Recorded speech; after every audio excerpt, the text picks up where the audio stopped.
Welcome to By the Books, the podcast helping business owners navigate the complex world of business, tax, and bookkeeping. Now, to the owner and president of Kline, Lindsay Kline. Thank you for joining us, everyone. This is Lindsay Kline with Kline, honest, accurate bookkeeping performed on time. I'm here today with my co-host, Kris Gross from Frito Nation Productions. How are you doing today? I am good. Thanks for having me, Lindsay. So me and Kris are sitting here looking at our new Podcast Mascot, which I will hold up for our YouTube camera. So we had talked about, which episode was it? We talked about the Aquarium. I think that was the one about the presentations, like presenting your business. And I had talked about how studies have shown if you look at an aquarium, it drops your heart rate. So I was talking about how I think about aquariums before I go public speak to drop my heart rate down.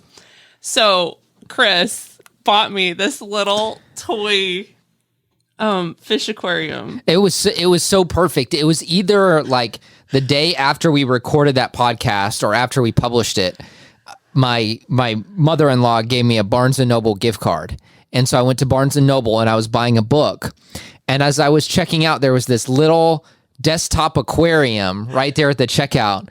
And I looked at it and I said, oh, we just talked about this with Lindsay. And you had just had your birthday. And so I said, I'm going to get Lindsay this little aquarium. It was so sweet. Except when I put water in it. We were laughing about this because, and I'm sure this probably doesn't show up on the camera, but this poor little red fish, he just can't swim. He's like nose down, upside down into the rocks. He looks like, he's on his last leg. Poor guy. Yeah.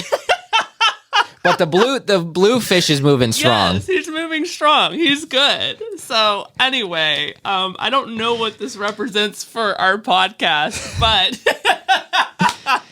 we should look at it as we are going into this episode with a blue fish mindset. There you go. And not the red fish mindset. I feel like we could use this now, this metaphor, in so many episodes now. Absolutely. Blue fish and red fish. Yes. Yes. All right. So what I want to talk about today is negotiating.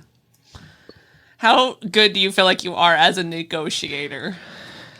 If you would have asked me this about 19 months ago. Why 19? Okay, so because not 1 year, 2 years, well, but 19 months. I'm trying to think about when I bought my last car. Okay. And so that was the best bit of negotiating that I've done. Really? And so that's why I say 19 months ago, because I got my car about 18 months ago. Okay. And so about 19 months ago, if you asked me, I said, I don't think I could have negotiated my way out of a paper bag. Okay. Because it's not really anything that I had ever done. And then I went in to negotiate with my car, and I left feeling I accomplished the two things that I wanted. I got him to pay me for my broken down car, for him to take it off my hands, and I got him to bring down the price, and I got the little aesthetic piece on the outside of the car that I wanted. Nice. And so I walked away. Now this was like a 6-7 hour negotiation. Wow. Yeah, really? It was long because he did the whole, well, we really aren't supposed to be doing that. I've got to go talk to my manager, and would disappear for like 20 minutes. And I imagine he was just back there, like taking shots or something. Yeah. Or like games on his phone. Yes. So, but we tried to do that of our own. Is we went with my dad because I'd never done this before. I'd never negotiated for a car. I was playing the bad cop. My wife was playing the good cop. And now I'm kind of worried about putting this on tape for the next time we have to go buy a car. If someone finds this, they're going to figure out what our plan is. And so my dad was very hard-nosed in it too. And we would walk outside and pretend to have our own heated negotiations outside. I love it. And so we'd leave my wife back in the dealership. Like having a political debate or something? Well, there were some times where we were talking, but then the thing on the decal that I wanted on the outside of the car, we would go out and I would pretend like I was angry, and I was like, man, I want this so bad. I hope this is something that they give me. And so it was just like saying normal things, but I was adding like hand motions and I was raising my voice. And so we left my wife back in the dealership to be nice, butter the guy up, and then we come in and try to hit him like that. But so after that, I feel pretty good, That is hilarious. Now, if I had to go in and do some kind of, heavy duty negotiations, and certainly with our clients, there is some level of that too, but there's a lot of mutual desire when we are negotiating things, where when we went into the car dealership, it's they want as much as they can for the car, and I want to pay as little as I can for the car. Right. Of course. So I don't know if I'm a pro. But I felt like it when I walked out of the dealership that day. There you go. So my grandfather, my dad's dad, recently passed away last week, actually. And this episode actually came about because I was thinking about something that he had once told me that I've never forgotten. And it was in regards to negotiations. And he told me, he who cares the most loses. Yes. And that has stuck with me. And I have realized over the years, as I've thought about that it not only applies to negotiations, but it applies to a lot of different areas. No matter what it is. I mean, even take a household setting where you've got mom, dad, kids, right? He who cares the most loses. And I've thought of this so many times as a mom. In regards to like my kids dropping their backpacks and their clothes everywhere as soon as they walk in the door from school. They don't care that the house looks like a mess, right? I care. Yeah. I'm the one that cares the most, right? So in those scenarios, how many times does mom end up taking out the trash or doing the dishes or picking up the floor because mom cares the most? Yeah.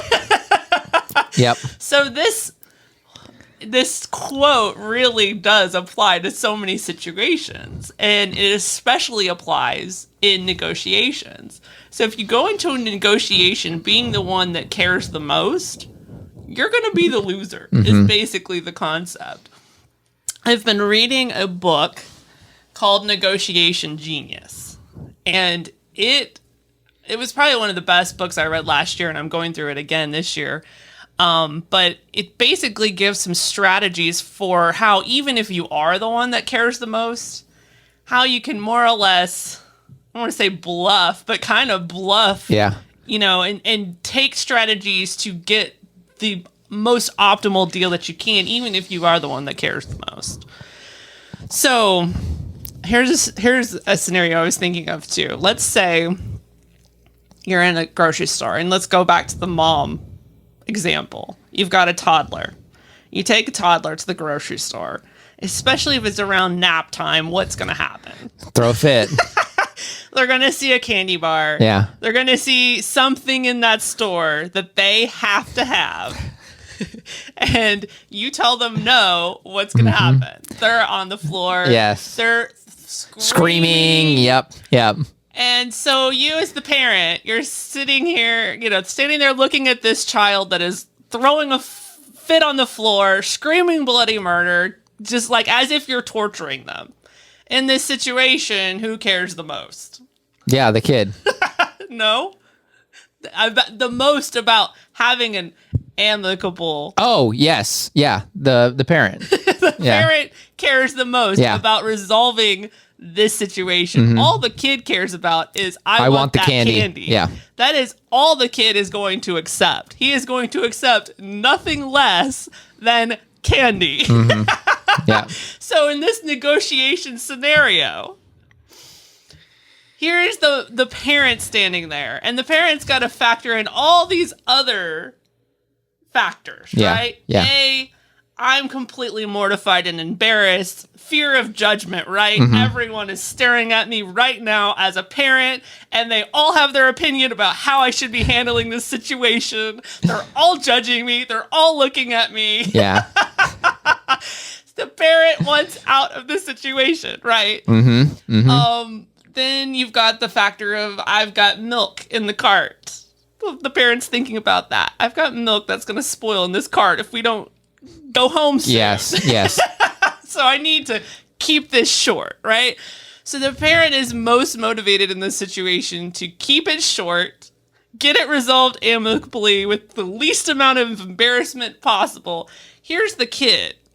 None of this other circumstantial stuff is factoring into his decision making whatsoever. Yep. I want the candy.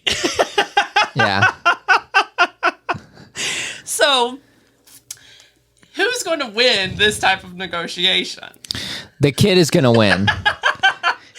More than likely, yes. Because you, the parent, and I know we've both dealt with this, Lindsay, is you kind of come down to two scenarios is I don't give them the candy bar and they continue to throw a fit and I have to deal with a child who is screaming as I'm trying to check out in the grocery store, or I've already told them no, but I want them to calm down and so I have to give them the candy bar anyway. Yeah. And so in that scenario, there's no winning. Yeah. So he who cares the most about ending this negotiation is the parent.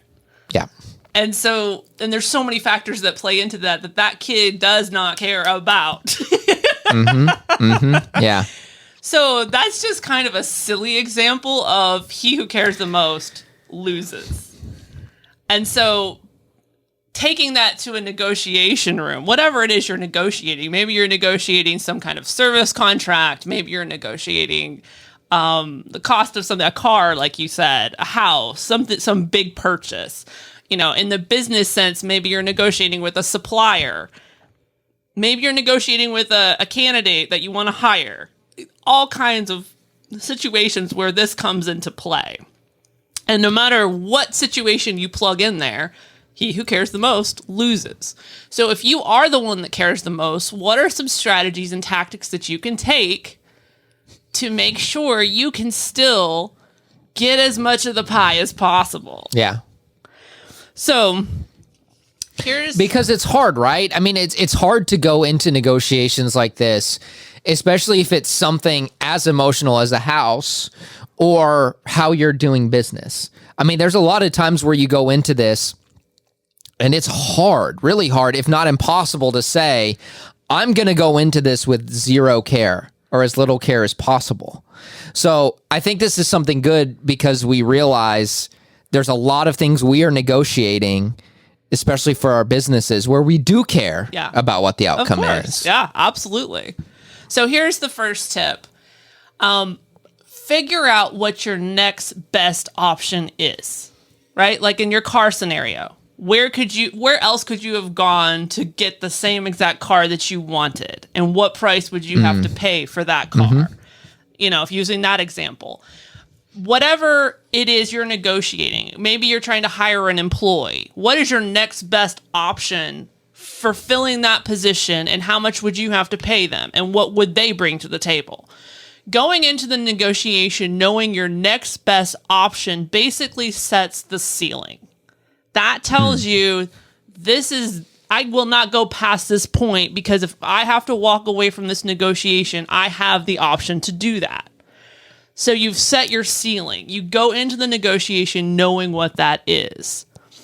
On the flip side, know what the other person's best option is, because that's more or less their ceiling, and you need to know what that is. So figure out, what could they do if they walk away from the table? Could they go, if you're the buyer, could they go find another buyer to pay X number of dollars more than you're throwing out there? You need to know that. What is their best option? So in this book, Negotiation Genius, they tell a story about Teddy Roosevelt when he was in a political campaign. His campaign manager had printed up 3 million of these campaign pamphlets that had a photo of him and one of his campaign speeches, and they were going to distribute these as campaign materials. And they realized, as they had these all boxed up ready to distribute them, they realized that they had not gotten permission from the photographer that had taken the picture on these pamphlets. And they had already printed 3 million of them. And per the copyright law of that day, that photographer, had they not negotiated with him, would be entitled to $1 per pamphlet. Woo! Wow. $3 million. Yeah. And this was back in 1912, I believe. So talk about, I mean, that's a lot of money now in 2021.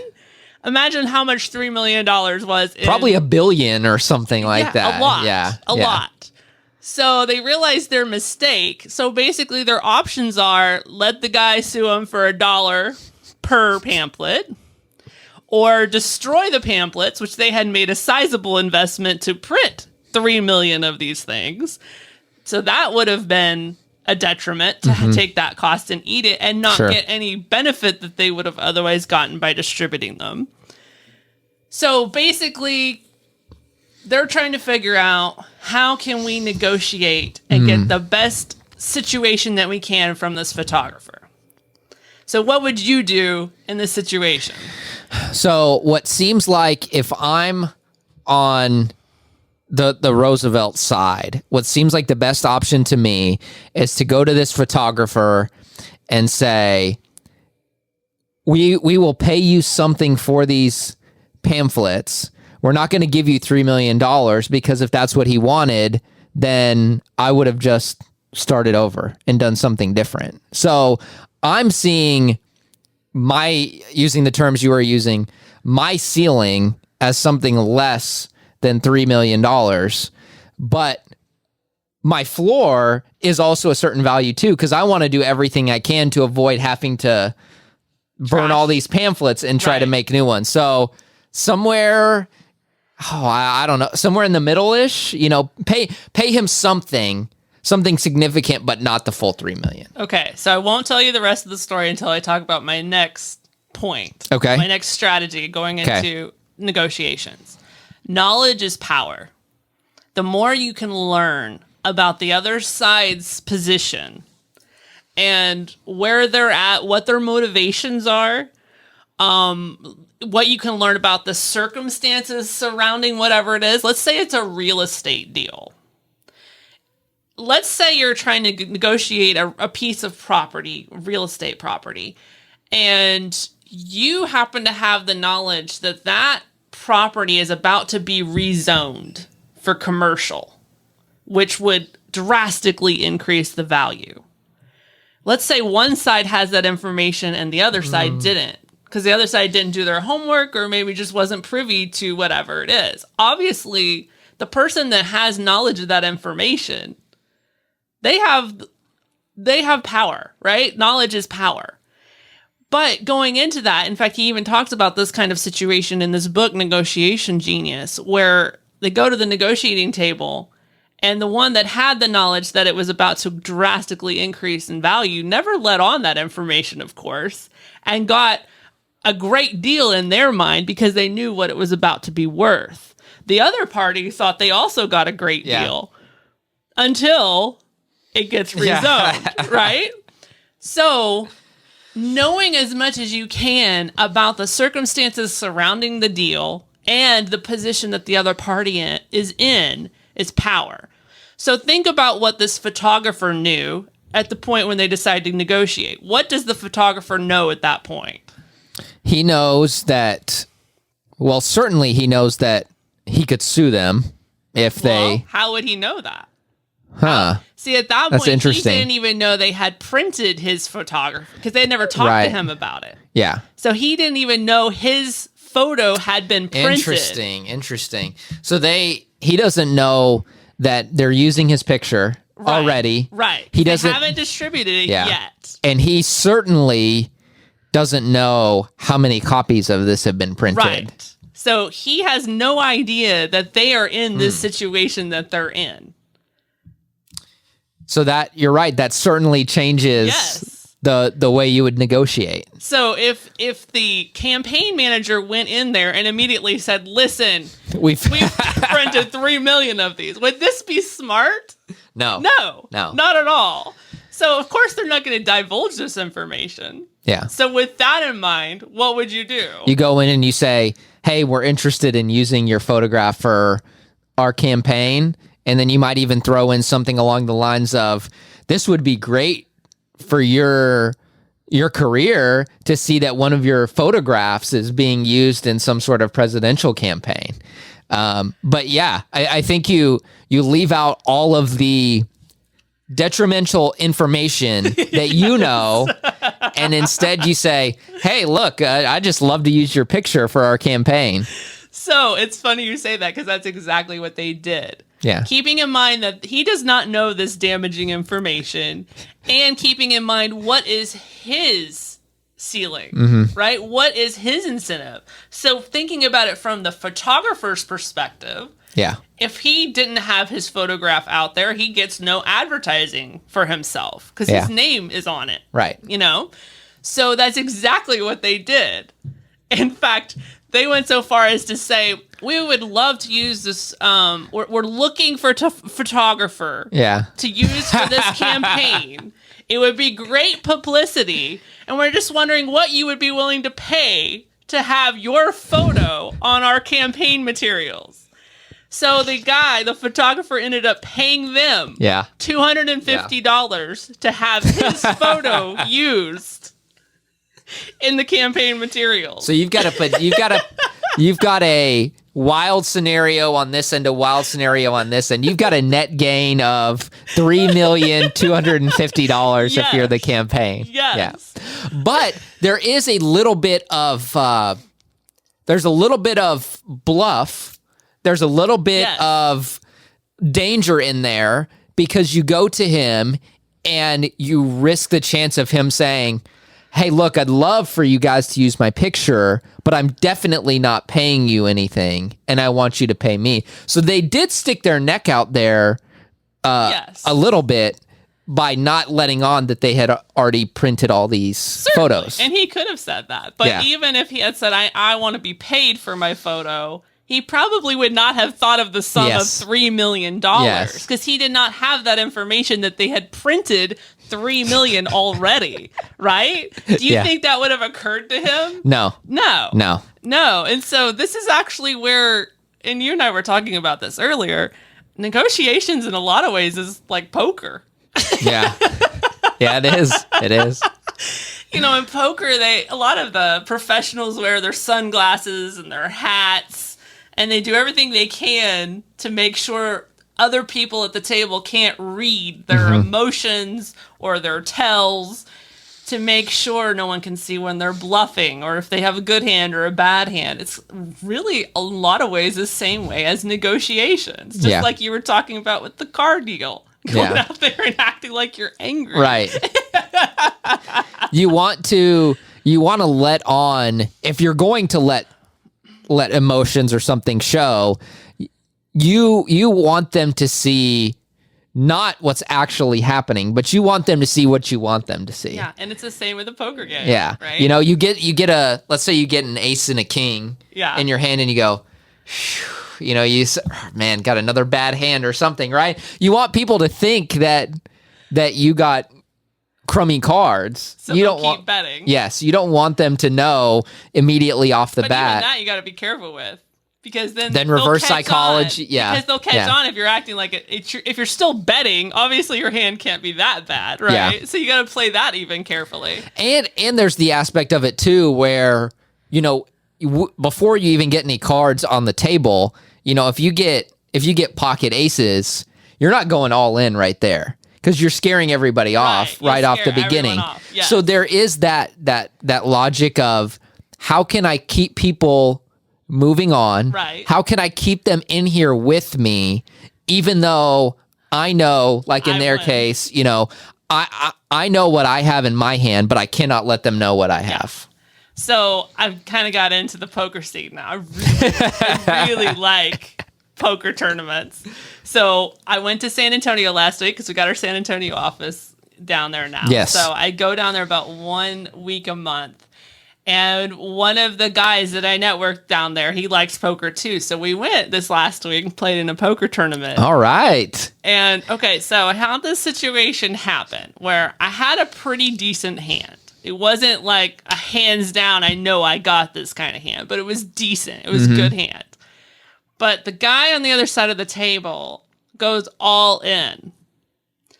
And I think he's probably bluffing, but I'm not sure. Yeah. And for me to call would require a big chunk of change. Yeah. You know, so I'm sitting there debating, trying to weigh, is this guy bluffing or could I beat him? And so I'm trying to read him. Like pulling every resource I can think of to try to read his body language. Yeah. He's one of those that's got the sunglasses and the whole 9 yards, right? And finally I'm like, I wasn't in the money yet. So I'm like, I'm not going to risk it because I want to make sure I get in the money first before I take risks like this. So I ended up folding. Well, he didn't have to show. Yeah. Because once everyone folds, you don't have to show your cards. Mm-hmm. But he did. And sure enough, I had a better hand. Right. And so you would have won. Crap. Yeah. Not only could I have won all that money, but I could have kicked him out of the tournament. Yeah. And I was so bummed. So there was a situation where he did well. Like he played it perfectly to the point that I thought he might actually have something, but he didn't. Yeah. Negotiations are a lot like that. Kind of making the other person sort of doubt what they know in a way. You know, they might have something good, but the way you're presenting, it's like, oh, maybe this is the best I can do. That kind of thing. Yeah. So, but on the other side, on the other flip side, here's the last tip I'll give, I guess, is be likable. That is so important. Be likable. In my opinion, anyway. A lot of people take this strategy in negotiations that they're going to be kind of an aggressor, a bully, if you will, even. I personally don't think that's a great strategy. Yeah. I feel like people will give more to people they like. Absolutely. In fact, I heard someone tell a story about how they were making a car purchase. And he said, I don't understand why when people are buying a used car specifically, they'll start nitpicking things like, oh, there's a scratch right there. Yeah, these tires, they'll start, just criticizing everything about the car.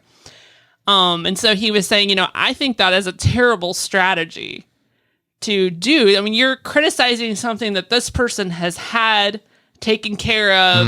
How is that making that seller feel? Right. Not great. And with something like that, why would you want to give your car to, that's something you've loved and you've taken care of. There's a bit of an emotional attachment there.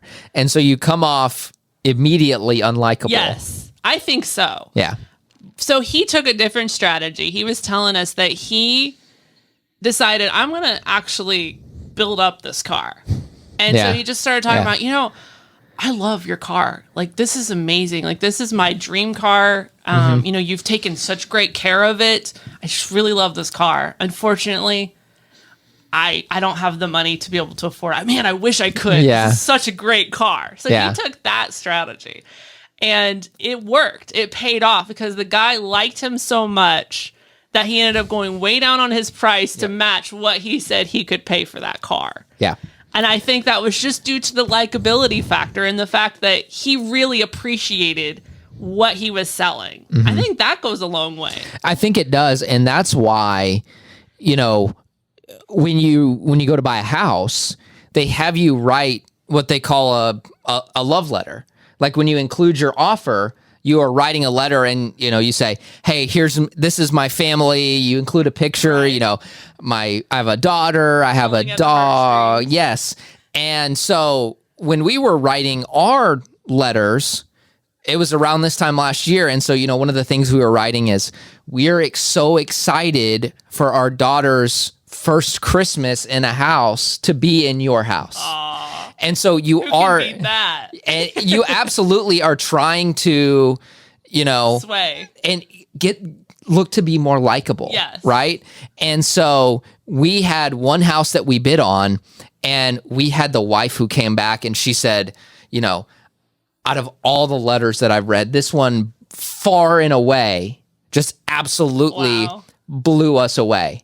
And it was to the point where, for those of you who have gone through the house buying process, at least in the negotiations or early on, there's really no communication between the buyer and the seller. You're going through agents and all that. But she was like, I want to make it a point. Will you please tell your clients that we loved this letter? Wow. And I was so impacted by that. And I told my wife at that point, I said, when we go to sell our house, I said exactly what you just mentioned, where if I get a letter that absolutely I connect with, and their offer is a couple $1,000s less than the higher offer, then I say, hey, I'm way more drawn to the couple that took the time to do that. And so that's one instance where being likable and presenting yourself in a certain way is good for you emotionally, but financially as well. Absolutely. I agree with that. And that's a good story. A great example of that. Yeah. So, and I think that is very powerful on the negotiation table.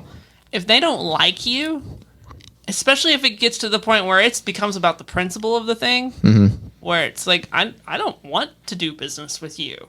Yeah. Like you. Yeah. Then you're really in trouble. Well, and then it gets to the whole thing of how much is this relationship worth?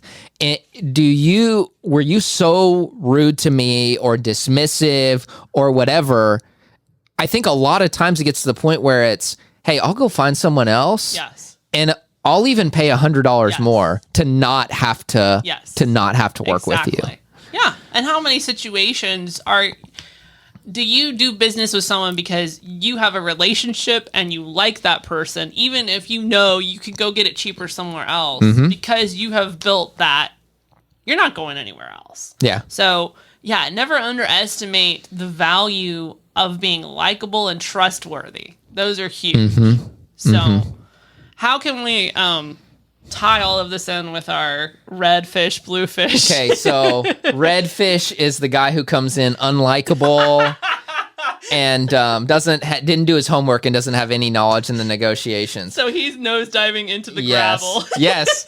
And then our fish that's staying afloat over here is the one who comes in likable, has done their homework, has their argument prepared and ready to go. And they were the ones who said, well, we're not going to go tell the guy that we have 3 million copies printed. We are going to try and, fluff him up a little bit and say, oh man, this would be great for you. This would be great for your career.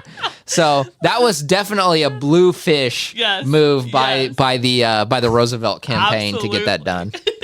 You know what? Honestly, I had never heard that story before, and I'm kind of surprised because that's like one of the most amazing, honestly, like stories I've heard in a long time. It's amazing. Yes, it's so good. In fact, I Googled it after I read it in the book. I Googled it just to read more about it. And I got more details. It was really good. So if you Google Teddy Roosevelt, I don't even remember what I Googled, like $3 million photograph or something. And I was able to find some websites with the story. So it's a really good one. That is great. That's great. All right. So how can people find you if they want to do podcasting? Yes.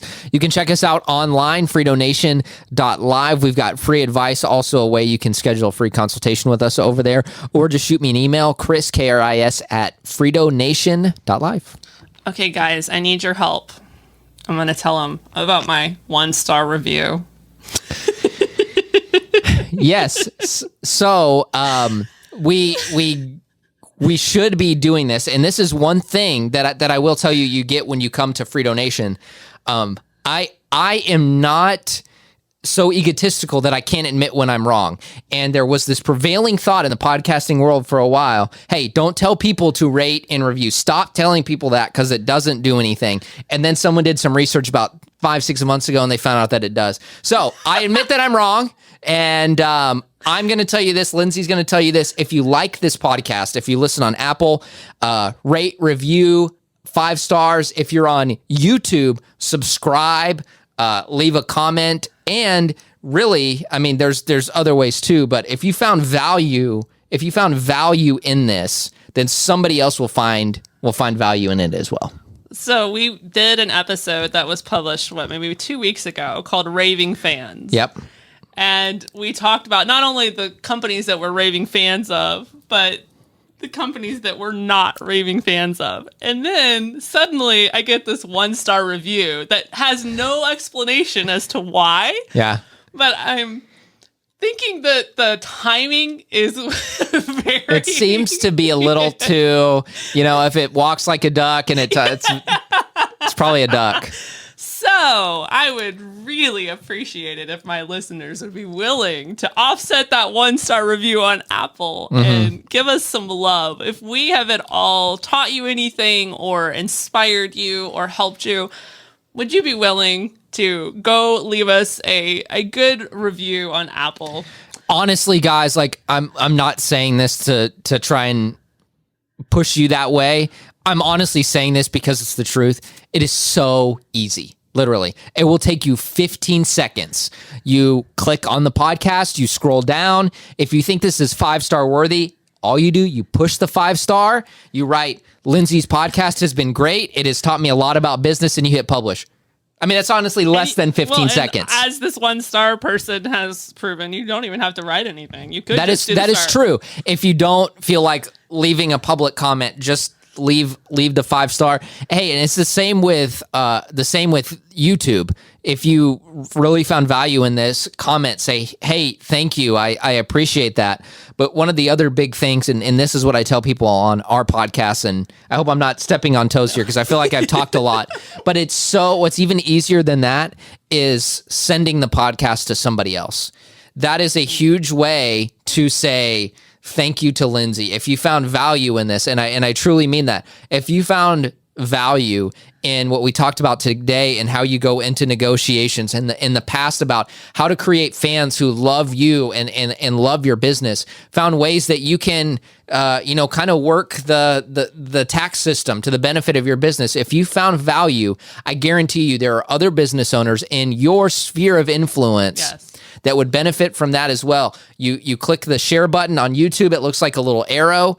On the podcast app, I think it's like a little square with an arrow coming out of it, and you just click that once, and up come your contacts, and you push share. Thank you, Kris. It's so easy, and it's honestly, correct me if I'm wrong, but these are the best ways that you can say thank you. I appreciate that. Yes, of course. And I really appreciate all the support, everyone who has listened and tuned in and watched on YouTube. I really appreciate all of you.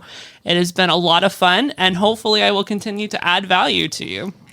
And to contact me, info@sakline.com. And sakline.com is our website, sakline.com. And the links to all of our podcast platforms and YouTube is on our website. So thank you so much for joining me today, Kris, and all of our listeners and viewers. Until next time, have a great week, everyone. By the Books is presented by Kline. Honest, accurate bookkeeping performed on time. For more information on Kline services or to get a hold of Lindsay, visit sakline.com or email info@sakline.com. The information provided on this website and podcast does not and is not intended to constitute legal advice. Instead, all information, content, and materials available are for general information purposes only. Information provided by Kline may not constitute the most up-to-date legal or other information. Listeners should contact their attorney to obtain advice with respect to any particular legal matter and should refrain from acting on the basis of this information without first seeking legal advice from counsel in the relevant jurisdiction. Only your individual attorney can provide assurances that the information contained herein and your interpretation of it is applicable or appropriate to your particular situation.